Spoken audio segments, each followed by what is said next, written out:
ایک گاؤں میں ایک غریب کسان رہتا تھا جس کا نام احمد تھا۔ احمد ایک خوشحال زندگی گزار رہا تھا۔ احمد محنتی اور ایماندار آدمی تھا۔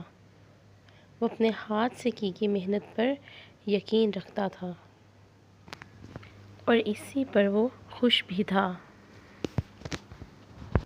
لیکن اس کی زمین کم تھی اور فصل بھی کم ہوتی تھی۔ ایک دن احمد کو ایک بوڑھا شخص ملا جس نے اسے کہا کہ اگر وہ لالچ سے بچتا رہے گا تو وہ ہمیشہ اسی طرح خوشحال رہے گا۔ احمد نے اس نصیحت کو سنا اور زندگی میں ہمیشہ ایمانداری کو اپنائے رکھا۔ لیکن دل ہی دل میں وہ بھی آگے بڑھنے کا سوچتا تھا۔ وسائل کم ہونے کی وجہ سے وہ اتنا ہی کر پاتا جتنا وہ کر رہا تھا۔ اسے بھی اچھا گھر، اچھا ساز و سامان جو اس کی کھیتی باڑی میں اس کے کام آ سکے اور اس سے زیادہ کما سکے حاصل کرنے کی خواہش تھی۔ باوجود اس کے وہ محنت کرتا اور اپنے ہاتھ سے کی گئی محنت پر یقین رکھتا اور اللہ کا شکر ادا کرتا۔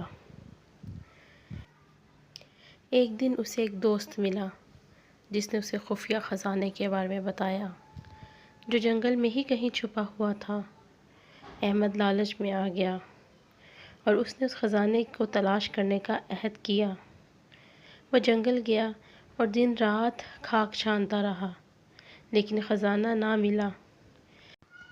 پھر اسے احساس ہوا کہ شاید اس نے اپنا وقت برباد کر دیا۔